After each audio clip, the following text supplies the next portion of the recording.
The last default routes type that I want to discuss in the terms of RIP version 2 is going to be the idea of a reliable conditional default route. Now, when it comes to reliability, we have tools that we have available to us, and none of them are going to be more useful than IP SLAs, IP Service Level Agreements. Now, what we're going to do is I'm going to create a few steps here. So the first step is that, one, I'm going to create an IP SLA, and that IP SLA is going to actually see if I can reach the IP address 172.16.20.20. Now, if that is reachable, what I want to do is I want to create a static route. So this in its own right is conditional. So I want to monitor this prefix. Let's take a look and see exactly what goes into that. So on R1, what I want to do is I want to say config T, and I'm going to say IP SLA 1. And what I'm going to do is I'm going to say ICMP echo, and I want to ping 172.16.20.20 exactly. And I'm even going to say I want to source it. See, source interface LO0. All right. Now, what I want to do is, let's say I'm going to specify some values here. So I'm going to say my timeout is going to be 1,000 milliseconds. But the problem is that's actually less than my threshold of 5,000. So what I'm going to do is I'm going to set up my threshold here, and I'm going to say my threshold is going to be 1,000. Then my timeout will be 1,000. I think they can match. And then my frequency is going to be every second. So now that I've done this, what I've got is I have an IP SLA session. Do show IP SLA statistics 1. Now, it tells me my status is unknown because I haven't activated it yet. So I need to turn it on. So what I'm going to say is IP SLA schedule 1 with a start time of now and a lifetime of forever. So now that that's actually running, let's see if I haven't, I could have screwed up my settings and tried to make it happen so fast that it's never going to detect a successful reply. So let's check that. Do show IP SLA statistics 1. All right, we have 20 successes. So that's telling me that the system is able to reach that IP address. This is a reliability check because it's actually verifying reachability. So I'm doing it via a ping. So I'm sending an ICMP echo out to that IP address, and I'm expecting to get a reply back. If my reply comes back, I have a return code on the operation of OK. And notice I have no failures. Let me repeat the show command. We've got 45 successes and we have no failures, and it's going to ping every second. So we should be able to track this and monitor it. And the question is how do we do that? Well, what I want to do is I want to set up a process here called track.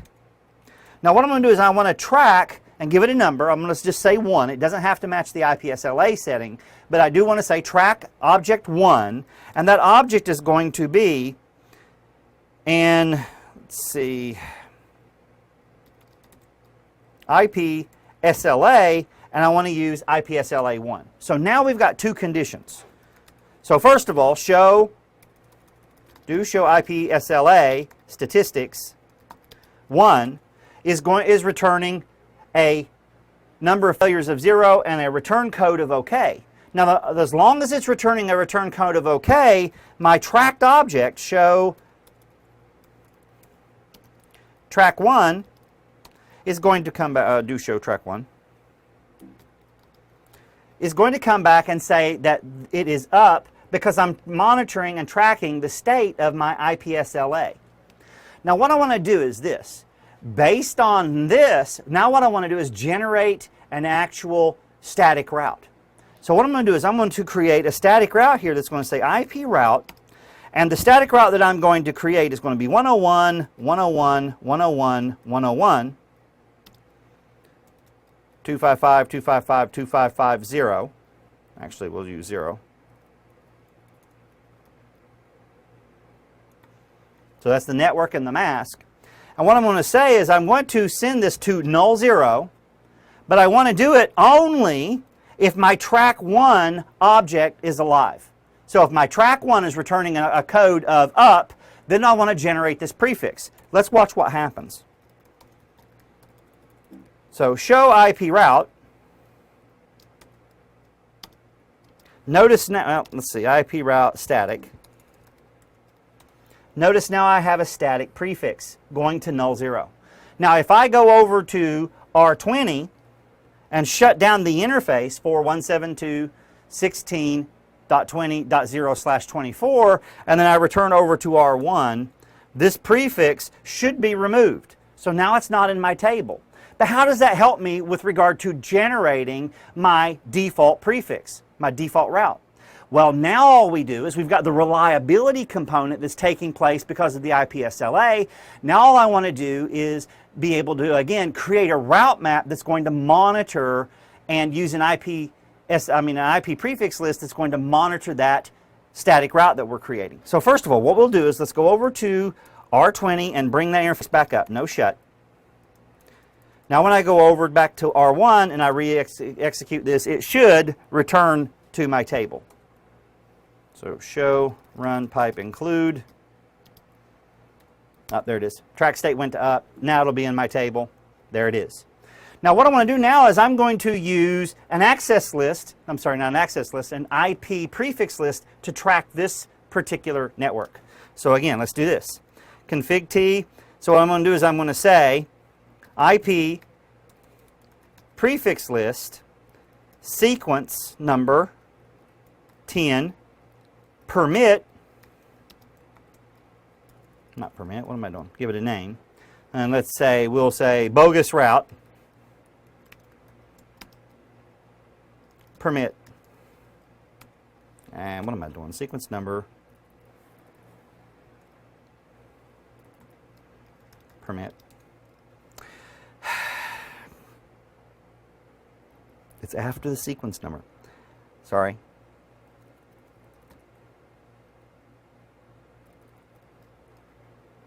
Permit. And then I need to track that prefix. And I said it was going to be 101, 101, 101.0/24.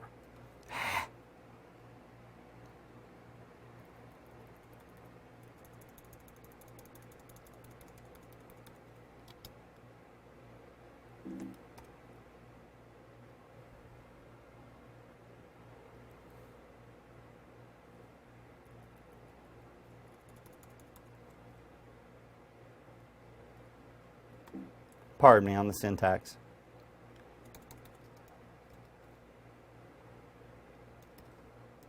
Bogus-route sequence 10 permit 101 101 101.0/24.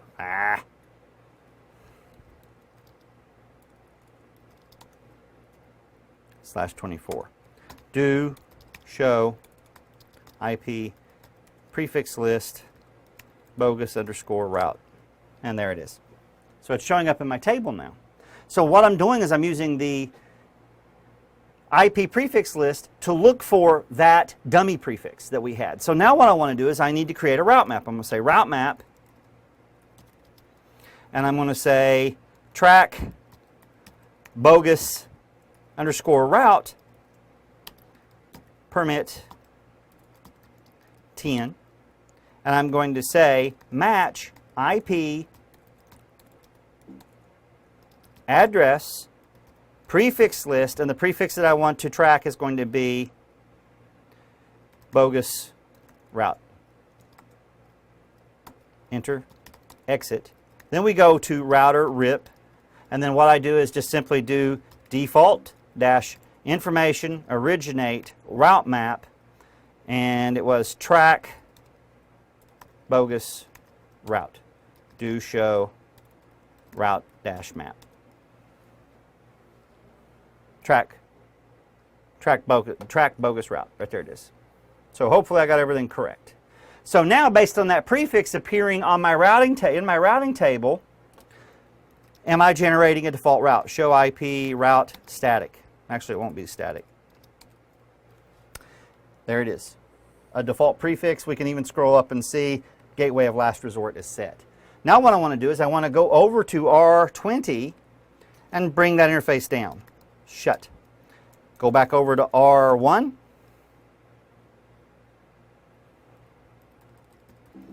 Notice my track state went to down. The moment my track state went to down, what will happen is I should no longer have that show IP route static in my table, which means if I go over to R2, I am going to find that I'm no longer generating the default route. So again, we'll just simply scroll up. And there we go. So if I look at it from the point of view of R22, show IP route.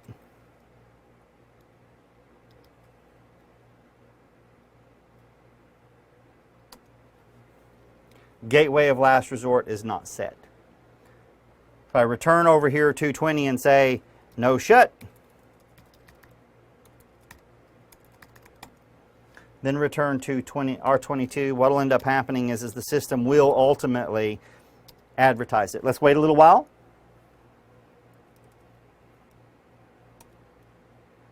And see what happens. It's going to take time because it takes a little bit of time for R1 to determine the link is back up. It just did.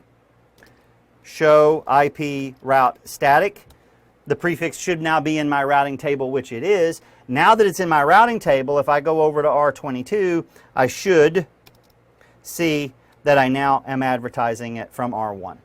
So as we see, this gives us the idea of the fact that we can have not just default routes, we can have conditional default routes, and we can even have conditional default routes in the context of using reliability, whereby in order to make it work, what we do is we create a static prefix based on the availability of an OK status with an OK return code coming from an IPSLA session, and then what we do is we use our IP prefix list and our route map to monitor that bogus or that generated prefix that we're inserting into the routing table, and then based on its presence, that's determining on how we are going to be doing this idea of a reliable default route. So with that done, that wraps up all of our conversation about default prefixes. All I want to do is just hit some miscellaneous stuff in the context of RIP version 2 for IPv4, and we'll move into the idea of RIP for IPv6. I'll see you guys in the next video. Bye-bye.